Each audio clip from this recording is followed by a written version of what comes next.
CM కుర్చీ కోసం పాకులాట. Present seat ఖాళీ లేదు. 5 ఏళ్లు నేనే ముఖ్యమంత్రి.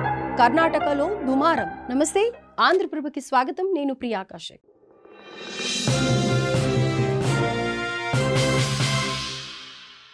కర్ణాటక సీఎం పదవి మార్పు వ్యవహారం గత కొన్ని రోజులుగా ఎక్కడ విన్నా ఇదే హాట్ డిస్కషన్. ప్రస్తుతం సీఎంగా సిద్ధరామయ్య ఉన్నప్పటికీ ఆయన స్థానంలో వచ్చే 2.5 ఏళ్లు డీకే శివకుమార్ ముఖ్యమంత్రి సీటులో కూర్చుంటారని అందరూ భావిస్తూ వచ్చారు. కానీ సీఎం సీటు ఖాళీగా లేదంటున్నారు సిద్ధరామయ్య. అంతేకాదు 5 ఏళ్ల పాటు తానే ముఖ్యమంత్రిగా కొనసాగుతానని చెప్పారు. దీంతో కర్ణాటక రాజకీయాలు ఒక్కసారిగా హీట్ ఎక్కాయి. అవును, కర్ణాటక సీఎం గురించే గత కొన్ని రోజులుగా డిస్కషన్ జరుగుతోంది. అయితే ఈ చర్చలకు, దీనిపై ఉన్న పలు ఊహాగానాలకు సీఎం సిద్ధరామయ్య క్లారిటీ ఇచ్చారు. 5 ఏళ్ల పాటు తానే ముఖ్యమంత్రి పదవిలో ఉంటానని ప్రకటించారు. ఓ ఇంటర్వ్యూలో పాల్గొన్న ఆయన ఈ కీలక వ్యాఖ్యలు చేశారు. డీకే శివకుమార్ సీఎం పదవి ఆశిస్తున్న మాట నిజమే, కానీ ప్రజెంట్ ఎలాంటి నాయకత్వ మార్పు ఉండదని చెప్పారు. 2028 ఎన్నికల వరకు తానే సీఎంగా ఉంటానన్నారు. అంతేకాదు, తనను సీఎం పదవి నుంచి హైకమాండ్ తొలగిస్తుందని వస్తున్న వార్తల్లో ఏమాత్రం నిజం లేదన్నారు సిద్ధరామయ్య.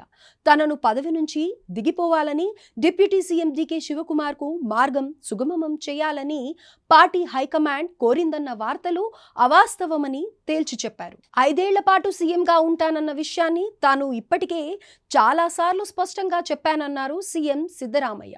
తాను ఈ విషయంపై జూలై 2న ఓ అనౌన్స్మెంట్ కూడా చేశానన్నారు. ఆ రోజు డీకే శివకుమార్ కూడా అక్కడే ఉన్నారన్న విషయాన్ని గుర్తు చేశారు. ఈ క్రమంలోనే తాను ఓ ఏడాది తర్వాత కూడా అదే కుర్చీలో ఉంటానని కుండబద్దలు కొట్టారు. 2.5 సంవత్సరాలే పదవిలో ఉండాలన్న విషయం ఎప్పుడూ నిర్ణయించబడలేదన్నారు. అధిష్టానం తమకు ఏ నిర్ణయం తీసుకున్నా కట్టుబడి ఉండాలని మాత్రమే చెప్పిందన్నారు. హైకమాండ్ ఆదేశాలను పాటించాలని సూచించిందని స్పష్టం చేశారు. కానీ సీఎం మార్పు అంశంపై మాత్రం హైకమాండ్ ఎలాంటి నిర్ణయం తీసుకోలేదన్నారు. సో అధిష్టానం ఆదేశాలను తనతో పాటు డీకే శివకుమార్ కూడా పాటిస్తారని తెలిపారు. ఇక డిప్యూటీ సీఎం డీకే శివకుమార్ కు సీఎం పదవిపై ఆశ ఉన్నప్పటికీ ప్రజెంట్ ఆ కుర్చీ మాత్రం ఖాళీ లేదని చెప్పారు. సో మొత్తంగా కర్ణాటకలో ఇన్ని రోజులుగా వస్తున్న వార్తలకు, పుకార్లకు సిద్ధరామయ్య చెక్ పెట్టేశారు. అయితే కర్ణాటక ఎన్నికల్లో విజయం సాధించడంలో సిద్ధరామయ్యతో పాటు డీకే శివకుమార్ కృషి కూడా ఎక్కువే.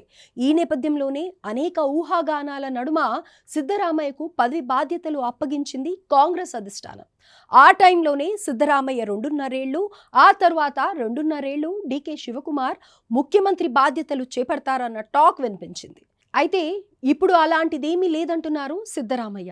ఇది కర్ణాటక రాజకీయ వర్గాల్లో వేడిని రగల్చగా, మరి దీనిపై డీకే శివకుమార్, ఆయన అనుచర వర్గం ఎలా స్పందిస్తుందన్నది చూడాల్సి ఉంది.